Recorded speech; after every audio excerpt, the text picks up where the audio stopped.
मला वाटतं विरोधकांच्या नजरेमध्ये नेहमीच लाडकी बहीण योजना ही खूपच आलेली आहे. मुख्यमंत्री माझी लाडकी बहीण ही योजना महायुतीच्या सरकारची अतिशय महत्त्वाकांक्षी अशी योजना आहे आणि आज जवळपास 2,52,00,000पेक्षा अधिक महिलांना आम्ही दर महिन्याला हा लाभ त्या ठिकाणी पोहोचवत आहोत.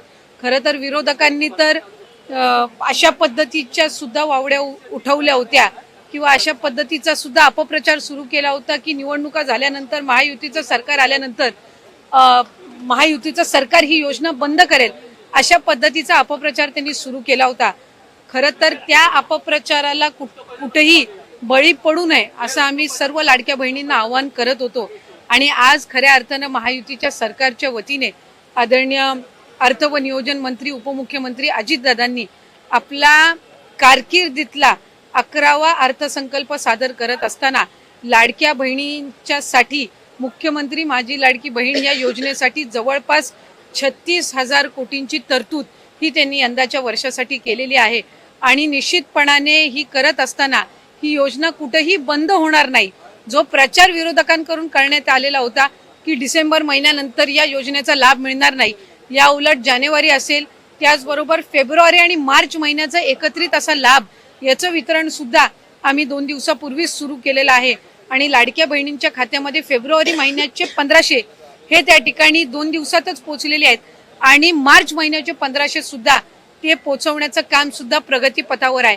त्याच्यामुळे ही योजना ही महायुतीच्या सरकारची महत्त्वाकांक्षी योजना जी मुख्यमंत्री देवेंद्रजी फडणवीस साहेब, उपमुख्यमंत्री एकनाथजी शिंदे साहेब आणि उपमुख्यमंत्री अजितदादा यांच्या नेतृत्वाखाली अशाच पद्धतीनं कार्यरत राहणार आहे आणि तेच आपल्याला आजच्या अर्थसंकल्पातून पाहायला मिळाले. मला आपल्याला आवर्जून त्यानिमित्ताने आणि आपल्या माध्यमातून सर्व आमच्या लाडक्या बहिणींना त्या ठिकाणी सांगायचे की राज्याचे मुख्यमंत्री देवेंद्रजी फडणवीस साहेब आणि आमचे दोन्हीही उपमुख्यमंत्री असतील, मंत्रिमंडळातील सर्व आम्ही त्या ठिकाणी मंत्री महोदय असो, आम्ही सगळ्यांनी सुरुवातीपासूनच ही योजना अधिकाधिक यशस्वी पद्धतीनं राबवण्याचा प्रयत्न हा केलेला आहे. पुढेही आम्ही त्याच पद्धतीनं हा प्रयत्न करत राहणार.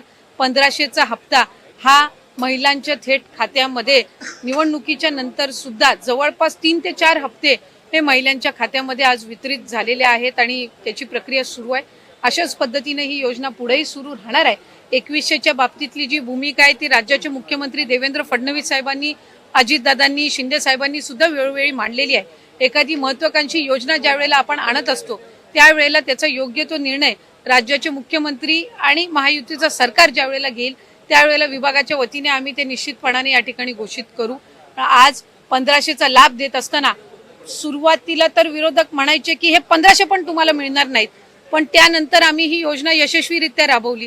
त्याच्यानंतर म्हणायचे की निवडणुकीच्या नंतर ही योजना बंद होणार, पण आज 2,52,00,000 महिलांपर्यंत आम्ही हा लाभ त्या ठिकाणी पोहोचवत आहोत आणि आज 36,000 कोटींची जी तरतूद अर्थसंकल्पामध्ये करण्यात आलेली आहे जेणेकरून ही योजना अशाच पद्धतीनं पुढे सुरू राहावी. त्यामुळे आम्ही कुठलाही महायुतीच्या सरकारने लाडक्या बहिणींना दगाफटका दिलेला नाहीये. 2100चा योग्य तो निर्णय जाहीरनामा किंवा एखादा ज्या वेळेला तुम्ही वचननामा असतं तो पुढच्या 5 पंचवार्षिक या संबंध या याच्यातून दृष्टिकोनातून तो ठेवलेला असतो. त्यामुळे त्या बाबतीतला योग्य तो निर्णय हा महायुतीचं सरकार हे निश्चितपणाने घेईन.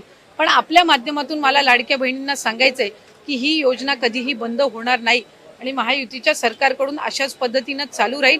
या उलट या अर्थसंकल्पामध्ये महिलांना आर्थिकरित्या सक्षम करण्याच्या दृष्टिकोनातून उमेद भवन असतील, अस्मिता भवन असेल, त्याचबरोबर त्यांना सक्षम करण्याच्या दृष्टीतून आर्थिक साक्षरता आणणं असेल, हे सगळे उपक्रम हाती घेण्यासाठी सुद्धा भरीव तरतूद ही या अर्थसंकल्पामध्ये केलेली आहे. त्यामुळे महिलांना अधिकाधिक सक्षम करण्याच्या दृष्टिकोनातून आम्ही काम करत आहोत.